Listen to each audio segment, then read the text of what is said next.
Hello.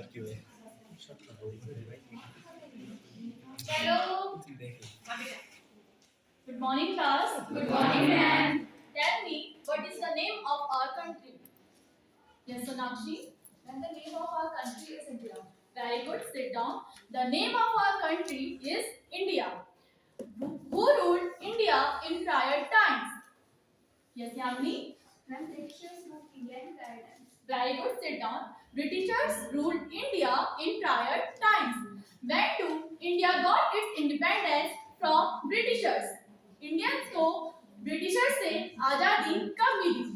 Yes, Hema. On 15 August 1947, India got her independence from the Britishers. Very good. Sit down. On 15th of August 1947, India got its independence from British. So, what were the main challenges in front of India after getting its independence on 15 August 1947? Anyone? I'm repeating my question. ऐसे क्या challenges थे India के सामने after its independence on August 1947? No one.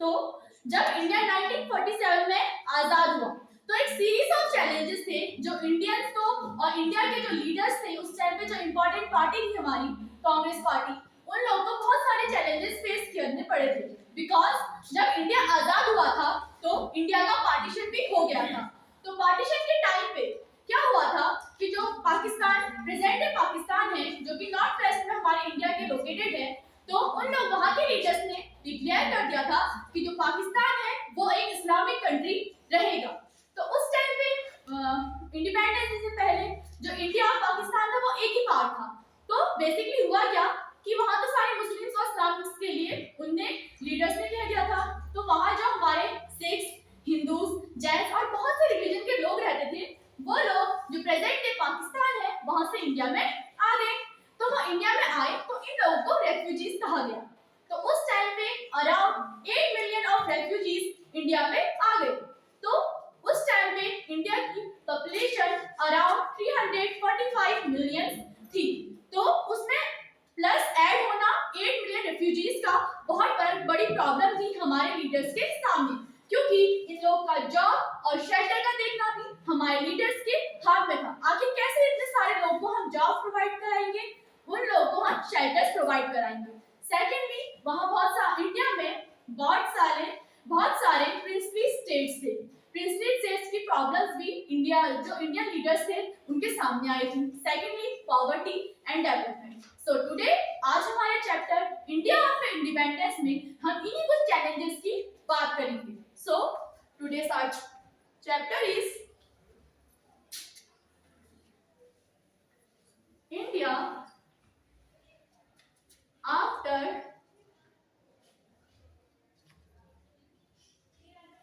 independence.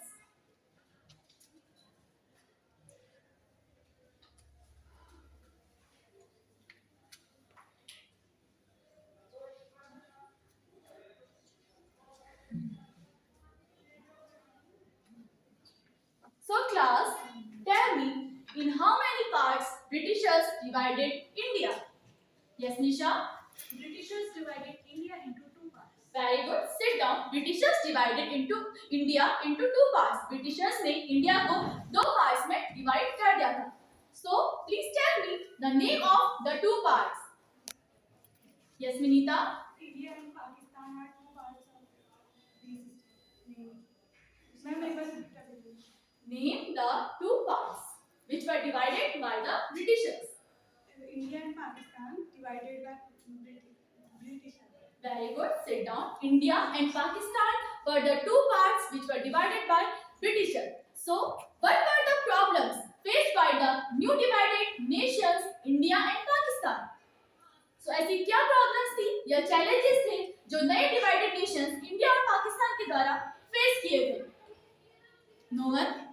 सो जैसे कि मैंने आपको बताया कि क्या हुआ पार्टीशन हुआ तो इंडिया और पाकिस्तान सेपरेट हो गए पाकिस्तान इंडिया का एक पहले हिस्सा था पूरा जो ब्रिटिश इंडिया का मैप है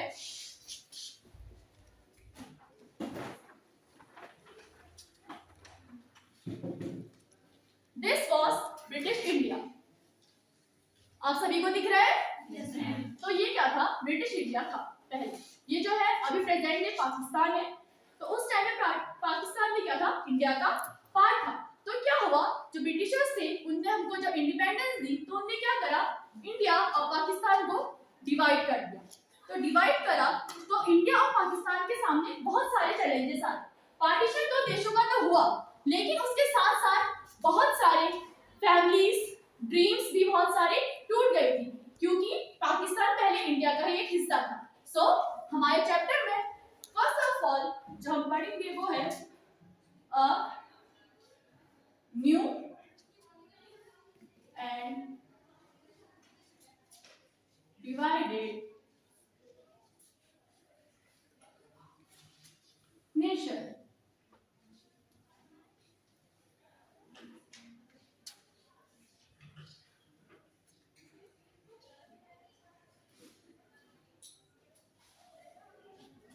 जैसा कि मैंने आप सबको बताया कि बहुत सारे चैलेंजेस थे जो हमारे लीडर्स को फेस करने पड़े, जो कि नंबर 1 था कि जो रेफ्यूजीज पाकिस्तान से इंडिया में आ गए थे अराउंड 8 बिलियन, उन लोगों को आखिर जॉब्स कैसे प्रोवाइड की जाए, उन लोगों के लिए शेल्टर्स कैसे बनाए जाए, क्योंकि ब्रिटिशर्स जब इंडिया से गए थे तो वो इंडिया को बिल्कुल खाली करके चले गए थे। इंडिया को एक बड़े जीरो से फिर से शुरुआत करनी थी। तो इंडियंस के जो लीडर्स थे उनके सामने बहुत सारे चैलेंजेस थे। सबसे पहला था वो था रेफ्यूजीज, जो कि अराउंड 8 मिलियन थे। अब इन लोगों को जॉब्स, होम एंड सिक्योरिटी देना ही हमारे लीडर्स का काम था। जो सेकंड चैलेंज था वो था प्रिंसली स्टेट्स का। अब आप लोग सोच रहे होंगे कि प्रिंसली स्टेट्स क्या होते हैं। प्रिंसली स्टेट्स वो होते हैं जो कि पहले टाइम पे नवाब और महाराजाओं के द्वारा रूल किया जाता था। तो उस टाइम पे जब ब्रिटिशर्स इंडिया से गए थे उनने इंडिया को अराउंड 500 स्टेट्स में डिवाइड कर दिया था। या हम कह सकते हैं उस टाइम पे अराउंड 500 स्टेट्स थे जिनको बहुत सारे नवाब और महाराजा चलाते थे। तो उन लोगों को हमारे नेशन में लाना, जो नया नेशन बन रहा है उसमें आने के लिए कहना, उनको वापस बुलाना, वो भी बहुत बड़ा टास्क था। जैसे कि गुजरात, जम्मू कश्मीर, राजस्थान, ये जगह पर बहुत सारे नवाब वगैरह रूल करते थे। तो इन लोगों ने उस टाइम पे कहा था कि हम लोग इंडिया में नहीं आना चाहते, क्योंकि पहले क्या था, राजा की सत्ता होती थी। तो अगर वो इंडिया में आएंगे तो उनको इंडियन गवर्नमेंट के हिसाब से चलना पड़ेगा। बट राजा अपना शासन चलाना चाहते थे, वो चाहते थे कि जो पावर उनके हाथ में है वो उनके हाथ से ना जाए। इस वजह से उन लोगों ने मना कर दिया। और इसमें सेंटर पे हमारा बहुत बड़ा जो एरिया है वो हैदराबाद के थ्रू कवर्ड है। तो जो हैदराबाद के नवाब थे उन्होंने तो साफ मना कर दिया था कि हम अपने राज्य को नहीं छोड़ेंगे, हमको एक सेपरेट नेशन चाहिए। तो उन सबको एक साथ यूनाइट करने में सबसे बड़ा हाथ था सरदार वल्लभ भाई पटेल का। उनने बहुत इंपॉर्टेंट रोल प्ले किया था सारे स्टेट्स को एक साथ लाने में।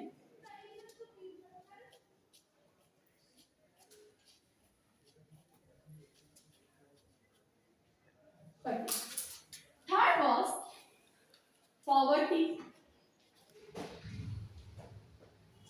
तो क्या हुआ, जब ब्रिटिशर्स इंडिया से गए, ऐसा तो है नहीं कि जैसे हमारे घर में मेहमान आते हैं और हम लोग को रुपये देके जाते हैं, वैसे ब्रिटिशर्स आके हमको करोड़ों रुपीस देके चले गए। उल्टा वो इंडिया को पूरी तरह से लूट के चले गए। तो उस टाइम पे अराउंड 80% ऑफ हमारी पॉपुलेशन गांव में रहती थी और वो खेती पे डिपेंडेंट थी, और जो हमारी खेती थी वो डिपेंडेंट थी मॉनसून पे। ना हमारे पास उस टाइम पे ऐसी मशीनरीज थी, ना ऐसी फैसिलिटीज थी जिससे हम अपने क्रॉप प्रोडक्शन को बढ़ा सकें। जो एग्रीकल्चर है वो एक जुए के खेल की तरह है। क्यों? क्योंकि जो किसान है वो उसमें अपनी पूरी मेहनत, पूरा टाइम लगा देता है। वो बीज रोपता है,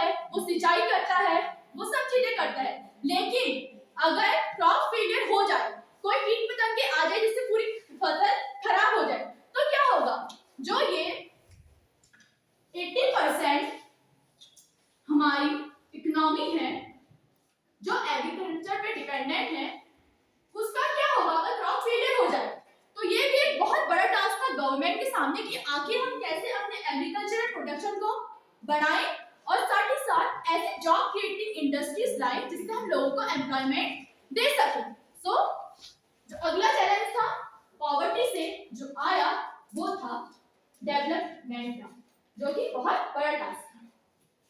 अब जैसे कि हम सब जानते हैं कि इंडिया क्या है, एक डाइवर्सिफाइड कंट्री है। डाइवर्सिफाइड कंट्री मतलब यहाँ बहुत सारे धर्म के, जाति के, लैंग्वेज के लोग एक साथ रहते हैं। तो उस टाइम पे क्या हुआ था, जो ब्रिटिशर्स ने इसी चीज में दरार डाली थी। उनने धर्म जाति के आधार पर हमारे देश को बहुत सारे टुकड़ों में विभाजित कर दिया था। तो अब सबसे बड़ी प्रॉब्लम थी कि इतने सारे रिलीजन के लोग, इतने सारे लैंग्वेज, कस्टम्स, बिलीफ के लोग आखिर एक साथ एक कंट्री में रह पाएंगे। तो ये एक बहुत बड़ा क्वेश्चन था उस टाइम के गवर्नमेंट के पास कि इतने सारे लोगों के सामने हम यूनिटी में कैसे रखेंगे। So the problem, new challenge was the problem of unity. For example, आप सभी लोग लंच लाते होंगे, लाते हैं ना? अब सोचो, रोज रोज हर कोई कद्दू लाना शुरू कर दे तो कैसा लगेगा? एक दिन अच्छा लगेगा, 2 दिन अच्छा लगेगा, 3 दिन से यार शिट, फिर कद्दू। तो वही चीज है। तो वो लोग चाहते थे, जो हर रीजन का इंसान चाहता था कि हम लोगों को अलग नेशन दे दिया जाए। बट कुछ टाइम तो अच्छा लगेगा, बट कुछ टाइम बाद होगा कि काश हम साथ रहते तो हमारा बहुत इफेक्ट पड़ता। ठीक है, तो उसी लिए तो ये बहुत बड़ी प्रॉब्लम थी कि आखिर इतने सारे रिलीजन के लोगों को, इतने सारे लैंग्वेज के लोगों को हम एक साथ कैसे लाएंगे। अगर लंच में रोज कद्दू आने की जगह कोई रसगुल्ला ले आए, कोई आलू की सब्जी लाए, कोई पनीर ले आए, तो खाने में तो मजा आएगा ना। तो वही चीज डाइवर्सिटी है। इस डाइवर्सिटी को हमको एंजॉय करना था और इसी डाइवर्सिटी को एंजॉय करना हमको बाकी के लोगों को भी सिखाना था। तो जो मेन चैलेंजेस हमारे लीडर्स के सामने थे, पहला था ये 8 मिलियन से रेफ्यूजीज है, इनको जॉब, होम, सिक्योरिटी प्रोवाइड करना। सेकंड वाज जो प्रिंसली स्टेट्स के लोग थे उन लोगों को अपने साथ ले जाना। थर्ड वाज डेवलपमेंट, प्रोडक्टिविटी बढ़ाना। And the fourth was unity लेके आना। तो आप लोग को समझ में आया? तो class, please note down the blackboard summary in your notebooks. Have you all done? So now I will ask you one question. What were the two main challenges in front of our leaders after independence? Independence के बाद हमारे leaders के सामने जो दो main challenges थे वो क्या थे? Yes Sonakshi? Ma'am, unity and development were two challenges in front of our government. Very good, sit down. तो जो सबसे बड़े चैलेंजेस थे मेन वो थे unity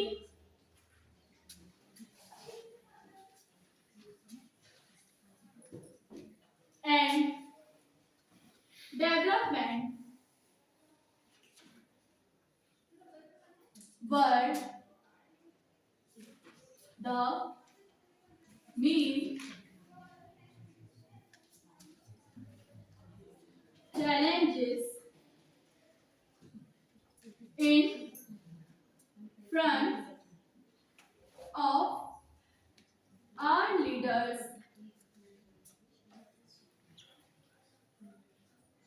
class. Note down this answer in your notebooks. Unity and development were the main challenges in front of our leaders. Have you done? Yes, ma'am. Very good. So now tell me, when do we celebrate Constitution Day? Yes, Neeraj? Then we celebrate Constitution Day on 26th of November. Very good. Sit down. We celebrate Constitution Day on 26th of November. So why do we celebrate Constitution Day on 26th of November? Yes, Sonakshi? Ma'am, we celebrate Constitution Day on 26th of November because that day our constitution was formed. Very good. Sit down. Our constitution was formed on 26th of November. That's why we celebrate our Constitution Day on 26th November. So, my question is, after forming, when did our constitution came into effect? Formation के बाद हमारा constitution effect में कब आया? Anyone? No one? So, after forming formation, our constitution came into effect on 26 January 1950. So, in our second topic, we will read about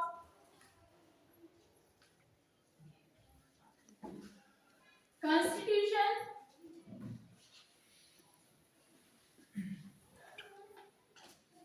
came into effect and its features. So, हमें constitution की जरूरत क्यों पड़ी? जब इतने सारे challenges हमारे सामने आए, तो उसके बाद हमारी गवर्नमेंट को ये लगा कि हमें एक कॉन्स्टिट्यूशन की जरूरत है जिसमें हम सारे लॉस, रूल्स और राइट्स लोगों के रख सकें। तो इसलिए हमको एक कॉन्स्टिट्यूशन की जरूरत पड़ी। अब आप लोग सोच रहे होंगे कि अगर कॉन्स्टिट्यूशन 26 नवंबर को फॉर्म हो चुका था, तो वो आखिर 26 जनवरी 1950 को इफेक्ट में क्यों लाया गया? तो 26 जनवरी 1950 को इफेक्ट लाने के पीछे एक बहुत बड़ा रीजन था, क्योंकि हमारे जो कांग्रेस के लीडर थे पंडित जवाहरलाल नेहरू, उनने ये कहा था कि 26 जनवरी 1930 को हम लोग को पूर्ण स्वराज मिल जाएगा, लेकिन हमको 26 जनवरी 1930 को पूर्ण स्वराज नहीं मिल पाया। हुआ था ना, क्योंकि हमको इंडिपेंडेंस कब मिली? 15 अगस्त 1947, आफ्टर 17 इयर्स। तो ये जो दिन था 26 जनवरी, इसके साथ हमारे जो लीडर्स थे उनके बहुत सारे सेंटिमेंट्स जुड़े हुए थे, क्योंकि उन लोगों ने सोचा था इस दिन इंडिया इंडिपेंडेंट हो जाएगा, बट इंडिया नहीं हुआ। इसीलिए उस दिन को सेलिब्रेट करने के लिए इस दिन हमारे कॉन्स्टिट्यूशन को इफेक्ट में लाया गया। That's why our constitution came into effect on 26th of January 1950. तो हमारे जो कॉन्स्टिट्यूशन है उसके बहुत सारे फीचर्स हैं। हर कॉन्स्टिट्यूशन के होते हैं, तो हमारे कॉन्स्टिट्यूशन के भी क्या है, बहुत सारे फीचर्स हैं। तो जो उसके फीचर्स हैं are number 1, universal adult franchise का एडॉप्टेशन, जिसके थ्रू उनने जितने भी 21 इयर्स ओल्ड के लोग थे उनको वोट का अधिकार दिया था। Second was equality before law, regardless of any gender, caste or religion.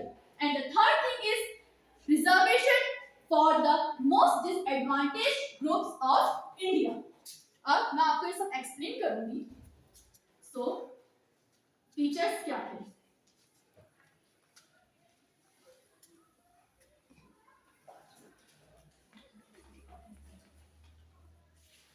First of all, adoption of universal adult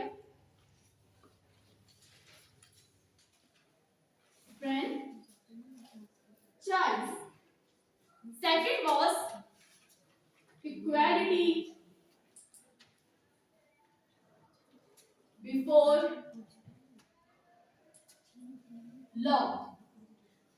And third was special reservations. So, what was universal adult franchise? तो universal adult franchise थी कि जो लोगों को vote देने का अधिकार होता है वो यूनिवर्सल एडल्ट फ्रेंचाइज से मिला था। ये जो हमारा यूनिवर्सल एडल्ट फ्रेंचाइज है वो यूएसए से अडॉप्ट किया गया था, लेकिन हुआ क्या था कि यूएसए में भी डायरेक्ट सब लोगों को वोट का अधिकार नहीं मिल गया था, क्योंकि हमारे लीडर्स ने सोचा कि आफ्टर इंडिपेंडेंस जितने भी 21 ईयर ओल्ड के लोग हैं, ये नहीं कि खाली गर्ल्स या खाली मैन, ऐसा नहीं, सारे मैन वुमेन जितने रिलीजन के लोग हैं, जितने कास्ट के लोग हैं, सभी लोग को वोट करने का अधिकार था। लेकिन यूनाइटेड किंगडम्स और जो यूनाइटेड स्टेट्स थे वहां ये सिस्टम कैसे चला? वहां जो ये था ये 4 पार्ट्स में डिवाइड था। फर्स्ट जो स्टेप था उसमें उनने वोट, जो यूनाइटेड किंगडम्स के लीडर्स थे और यूनाइटेड स्टेट्स के लीडर्स थे, उनने वोट का अधिकार सिर्फ जो रिच और वेल्दी मैन थे उनको दिया। सेकंड स्टेप में इनने इसमें इंक्लूड किए एजुकेटेड मैन। Educated man. फिर उसके बाद आफ्टर सम स्ट्रगल जो वर्किंग क्लास मैन की थी उसको भी इनने इसमें इंक्लूड कर दिया। Working class of man and after a bitter more struggle, क्योंकि वुमेन्स को तो हर जगह स्ट्रगल करनी पड़ती है, तो यहाँ भी हुई थी, ऐसा नहीं है पहले से ही वहां सब राइट्स दे दिए गए थे, तो उनको भी बहुत सारी स्ट्रगल करनी पड़ी। तो फोर्थ पार्ट में वुमेन्स को राइट दिया गया टू वोट। बट इंडिया में क्या हुआ? इंडिया में ऐसा नहीं हुआ। हमारे लीडर्स ने कहा कि हम लोग सब लोग को वोट का अधिकार देंगे, और इंडिया के लिए ये बहुत बड़ी बात थी, क्योंकि इतने सालों से उनको कभी अपना रिप्रेजेंटेटिव चूज करने का मौका ही नहीं मिला था, तो हर कोई इस साइड को एंजॉय करना चाहता था। Second was equality before law. अब ये क्या था? तो जब पार्टीशन हुआ एक बिटरनेस लोगों के अंदर आ गई, क्योंकि as Pakistan has become a Islamic country, तो कुछ इंडियंस चाहते थे कि जो इंडिया है वो एक हिंदू कंट्री बने, हिंदू नेशन बने। बट हमारे जो पंडित जवाहरलाल नेहरू थे उस टाइम के जो प्राइम मिनिस्टर थे, उनने कहा नहीं, इंडिया को हम हिंदू पाकिस्तान नहीं बनने देंगे। क्यों? क्योंकि जो लोग इंडिया से गए हैं या जो लोग इंडिया में रह रहे हैं वो भी तो भारत के वासी हैं, उन लोगों को भी तो सभी अधिकार मिलना चाहिए, वरना हमें और पाकिस्तान में और ब्रिटिशर्स में क्या फर्क रह जाएगा। उनने फूट डाली थी, उनने हमको दो पार्ट्स में डिवाइड कर दिया था, तो इस फूट को हमारे को नहीं बढ़ाना चाहते थे। इसीलिए उन्होंने कहा कि जितने भी धर्म के लोग हैं, सब लोग किसी भी कास्ट के हो, किसी भी जेंडर हो, उन सबको लॉ के सामने इक्वल माना जाएगा। जो थर्ड पॉइंट था वो था स्पेशल रिजर्वेशन। अब ये क्या था?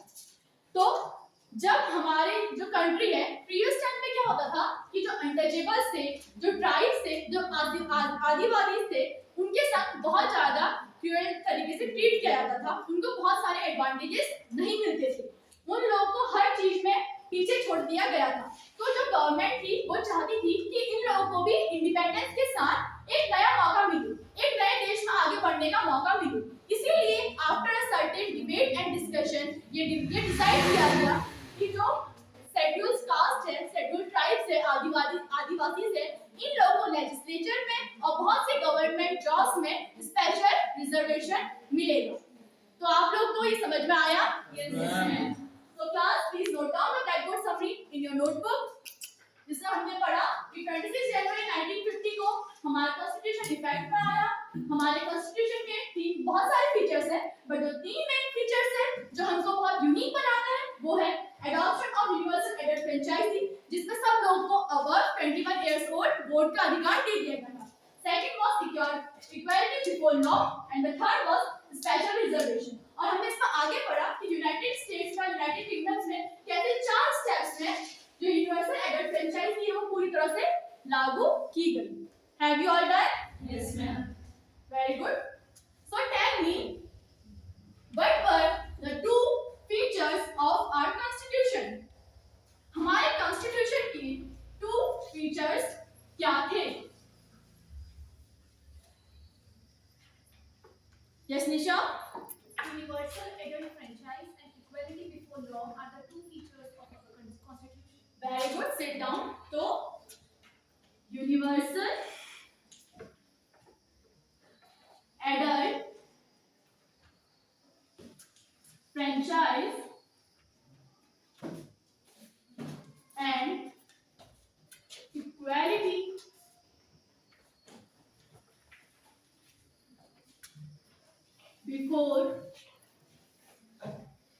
law were 2 features of constitution. Class, note down the answer in your notebook that universal adult franchise and equality before law were 2 features of constitution. Have you all done? Yes, ma'am. Very good. So class, tell me who were the chairman of drafting committee of constitution? Yes, Shivani?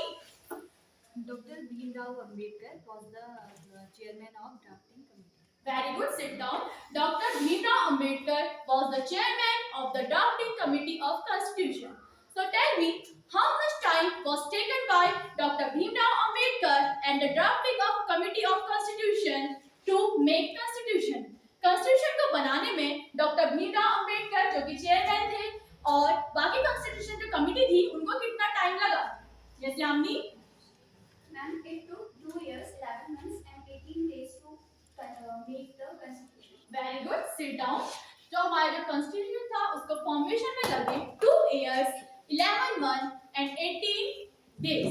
So tell me, हमारा जो constitution था उसको बनने में 2 साल 11 महीने और 18 दिन क्यों लगे? इतना टाइम क्यों लगा? Anyone? So the next part we will read in our chapter is debates and discussion in Constitution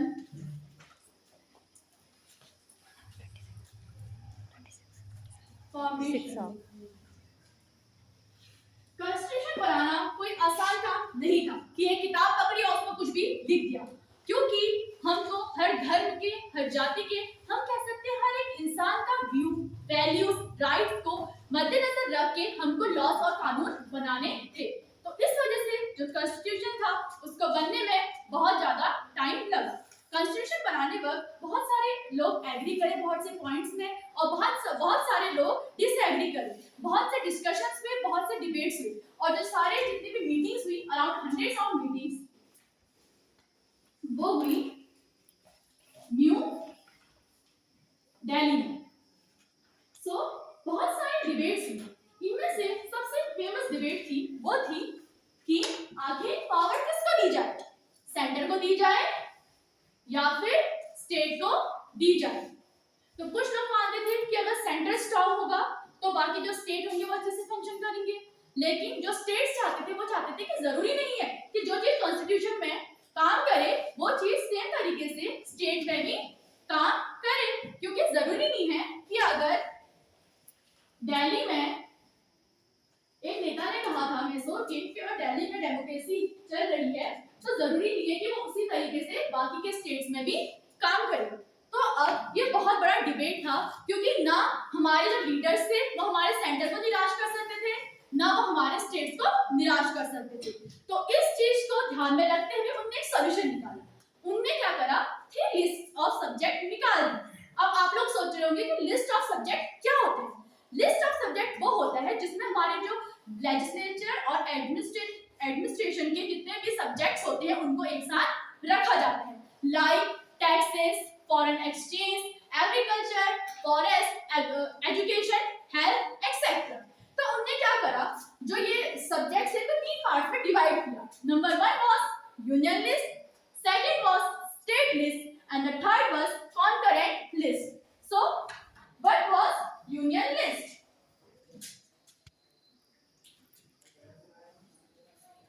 union list, तो जो यूनियन लिस्ट थी इसकी पावर थी सेंटर के हाथ में, जिसके अंदर गवर्नमेंट ने सब्जेक्ट्स रखे थे foreign policies, defence and taxes. तो ये जो सब्जेक्ट्स थे ये हमारे जो सेंटर है इसके अंदर आते हैं। The second list was state list. State list, जो स्टेट लिस्ट थी वो प्रोविंस और वी कैन से स्टेट के पास थी। इसमें जो थे सब्जेक्ट्स वो थे एजुकेशन एंड हेल्थ, जो कि स्टेट गवर्नमेंट को देती गई थी, प्रोविंसेस को देती गई थी, ताकि वो निराश ना हो कि हमको कोई पावर नहीं मिली। उसके बाद था कॉन्करेंट लिस्ट। इसकी पावर जो थी वो state and province sorry centre और प्रोविंस दोनों के पास थी। इसके अंदर थे फॉरेस्ट एंड एग्रीकल्चरल सब्जेक्ट्स। तो इस तरह से जो पावर का डिवीजन था वो कॉन्स्टिट्यूशन असेंबली के द्वारा किया गया 3 लिस्ट्स में। उसके बाद जो सेकंड डिबेट थी वो थी कि कौन सी लैंग्वेज को प्रायोरिटी या ऑफिशियल लैंग्वेज बनाया जाए।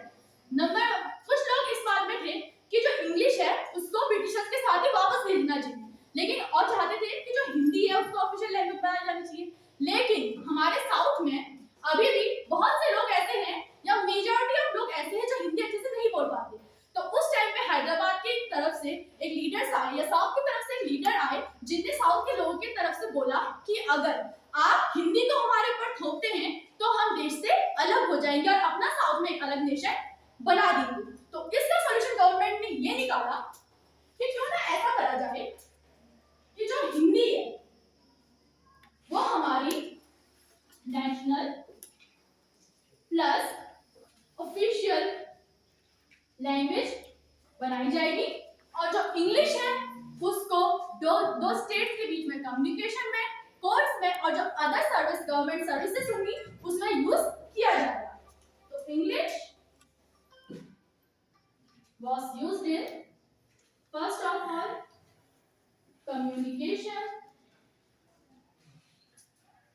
between states, secondly courts, and third was other government services.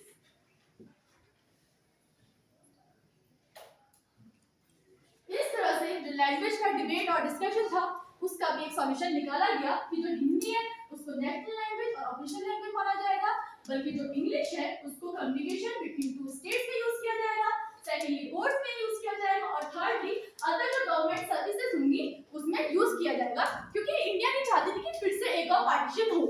इस वजह से जो बहुत सारे डिबेट्स और डिस्कशन थे उसके इस तरह से सॉल्यूशन निकाले गए। हालांकि हमारे कॉन्स्टिट्यूशन को बनाने में बहुत सारे लीडर्स का बहुत इंपॉर्टेंट रोल था, बट जो सबसे मेन रोल था वो था doctor Bhimrao Ambedkar, the chairman of constitution assembly. उनके ही कंट्रोल में या सुपरविजन में जो हमारा कॉन्स्टिट्यूशन था वो फॉर्म हुआ था। उन्होंने अपने स्पीच में कहा था कि जरूरी नहीं है कि अगर हम वोट का राइट दे दें तो पूरे देश में एक साथ इक्वालिटी आ जाएगी। इक्वालिटी आने में टाइम लगेगा, ये नहीं कि हमने इनको इतने सारे राइट्स दे दिए तो सारे लोग एक साथ आ जाएंगे। क्यों? और उन्होंने ये भी कहा था कि हमको एक ऐसा कॉन्स्टिट्यूशन बनाना है जो ये नहीं कि कोई दूसरा देश आगे फिर से हमारे ऊपर राज कर ले, तो ऐसा कॉन्स्टिट्यूशन बनाना है कि जो कि बहुत लॉन्ग लास्टिंग हो। इस तरह से हमारा जो कॉन्स्टिट्यूशन फॉर्मेशन था उसमें इतने सारे डिबेट्स और डिस्कशन हुए थे जिनका गवर्नमेंट ने इस तरह से सॉल्यूशन निकाला था। तो क्या आप लोगों को ये समझ में आया? Yes, ma'am. So class please note down in your notebooks. तो हमने इसमें पढ़ा debates and discussion in constitution formation. Number 1 हमने पढ़ा कि 100 ऑफ मीटिंग्स हुई जो कि कहाँ हुई? न्यू दिल्ली में हुई। उसमें पहला ये था कि जो हमारा प्रोविंस और जो सेंटर है उनमें से हम जो पावर है वो किसके हाथ में दे। तो उसके बाद ये डिसाइड हुआ कि 3 लिस्ट ऑफ सब्जेक्ट निकाली जाएंगी, union list, state list, concurrent list. जो यूनियन लिस्ट थी उसकी पावर सेंटर के हाथ में, उनके हाथ में क्या पावर सब्जेक्ट्स थे? Foreign policies, defence and taxes. Second was the state list जो कि प्रोविंस या हम कह सकते हैं स्टेट के हाथ में थी और उनके हाथ में जो पावर सब्जेक्ट्स थे वो थे एजुकेशन और health. Third was the concurrent list जिसमें दोनों स्टेट और जो सेंटर में उनको मिलकर काम करना था वो था forest subject and agricultural subject. Third was language, जो दूसरी डिबेट हुई थी वो लैंग्वेज को लेके हुई थी। तो ये डिसाइड किया गया कि जो हिंदी है वो नेशनल प्लस ऑफिशियल लैंग्वेज होगी, बट जो इंग्लिश है उसको कम्युनिकेशन बिटवीन 2 स्टेट्स यूज किया जाएगा, कोर्ट्स में यूज किया जाएगा और अदर गवर्नमेंट सर्विसेज में यूज किया जाएगा। तो आप लोग को चैप्टर समझ में आया? Yes, ma'am. आप सबने नोट डाउन कर लिया? Yes, ma'am. So tell me that how many list of subjects were presented by Constitution? Constitution के द्वारा कितनी लिस्ट ऑफ सब्जेक्ट को प्रेजेंट किया गया था या बनाया गया? Yes, Yamini? Ma'am, 3 list of subjects were presented by the Constitution. Very good. Sit down. So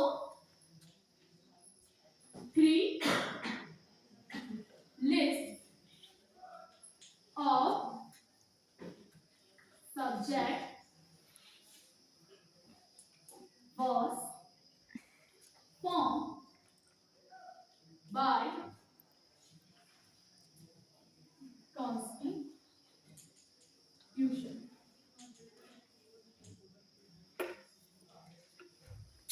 Class, note down this answer in your notebook. 3 list of subject was formed by the constitution. Have you all done? Yes. Very good. So class, tell me, जो farmers और peasants थे उनके survival के लिए सबसे बड़ा challenge क्या था? Yes Preeti Dwivedi. Farmers and peasants were depend on monsoon. सो वो उनके लिए बहुत बड़ा चैलेंज था. Very good Preeti, sit down. Second question is what were the 3 list of subject? Yes Seema. Union list, state list, and concurrent list. These are the 3 lists of subjects. Very good, sit down. Union list, state list and concurrent list were the 3 list of subject. तो जैसे कि हमने इसमें पढ़ा कि कैसे हमारा देश पार्टीशन हुआ, हमको आजादी मिल गई थी. इसका मतलब ये नहीं कि हम पूरी तरह से आजाद हो गए थे और हमको राम राज्य मिल गया था. अभी भी बहुत से चैलेंजेस हैं जिसको हमारी कंट्री आजादी के बाद अभी भी ओवरकम करने की कोशिश कर रही है. उसके लिए हमारा कॉन्स्टिट्यूशन फॉर्मेशन हुआ. जिससे बहुत सारे फीचर्स तो मिले, साथ ही साथ बहुत सारे डिबेट्स हुए, डिस्कशंस हुए, जिसका हमारे लीडर्स ने बहुत सही तरीके से बहुत सही सॉल्यूशन निकाला ताकि हर किसी को सेटिस्फाई किया जाए, मास ऑफ द पीपल को उसका फायदा मिल सके. So class,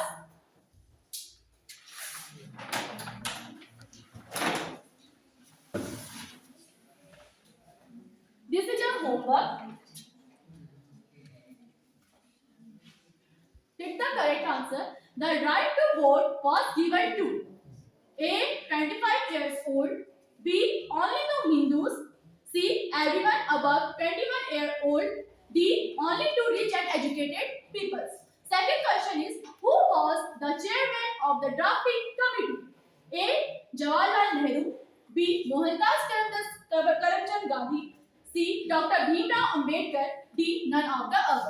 Have you all noted? Yes. Very good.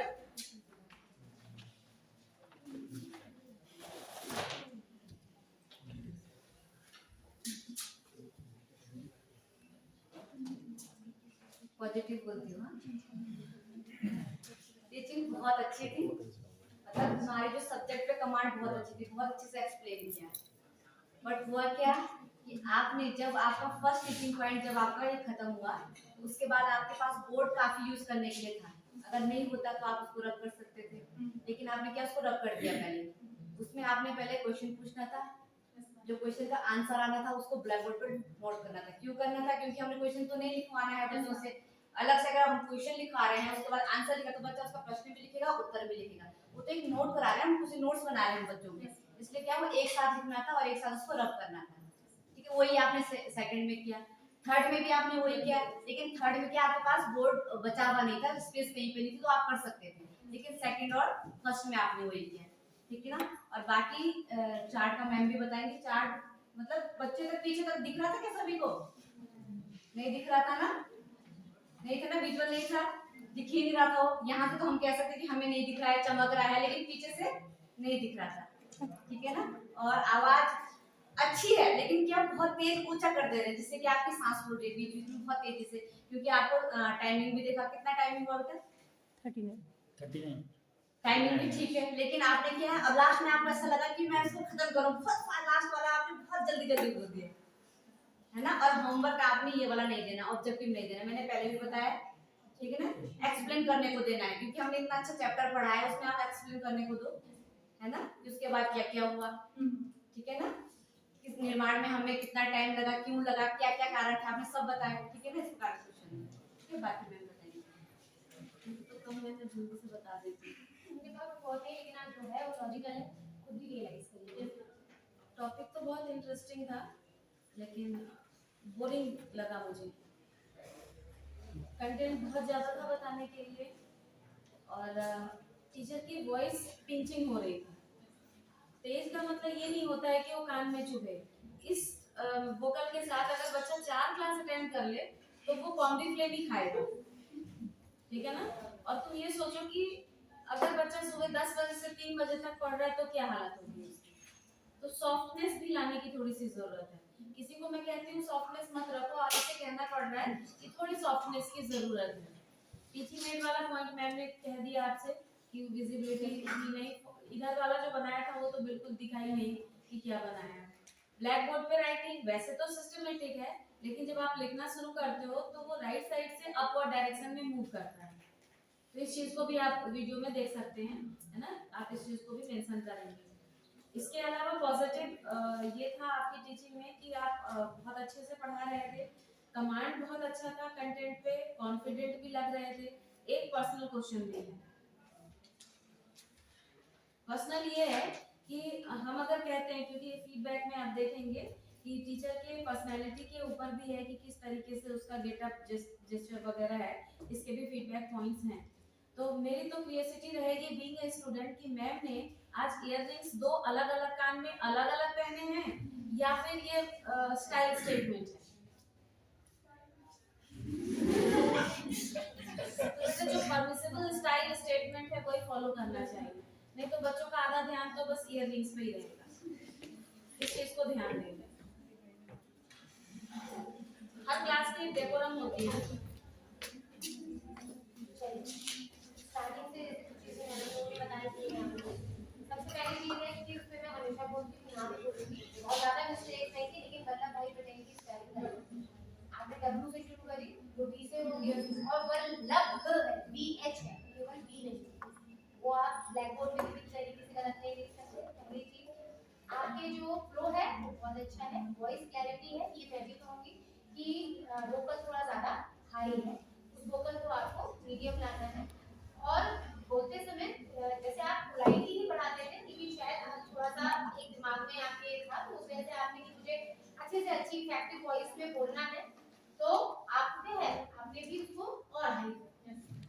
ठीक है बेटा, आपके स्टेटमेंट में हिंदी में उन्ने शब्द बहुत ज्यादा आता है, जो कि उन्ने होता ही नहीं, उन्ने कोई शब्द नहीं है, उन्होंने शब्द। अगर आपको बोलना है आप उन्होंने बोल सकते हैं, लेकिन उन्ने कोई शब्द होता ही नहीं। समझ में आई बात बेटा? ब्लैक बोर्ड को आप लगातार अपने हाथ से रब करते हो, जो एक गलत टेक्निक है। ब्लैक बोर्ड को आप राइट हैंड से रब करते हो, जबकि आपको लेफ्ट हैंड से रब करने के लिए बताया गया है। ब्लैक बोर्ड पे आप पॉइंटर को ठक ठक ठक ठक करते हो, जो कि बिल्कुल गलत है। ठीक है बेटा, ये छोटी छोटी चीजें हैं। You will not say please to your students. You are a teacher. You are not requesting to your students, please give me the answer. वरना क्या होगा, मेरी टीचिंग अच्छी नहीं होगी, है ना? You are requesting. No ma'am, नहीं तो ऐसा बोलना ही क्यों है?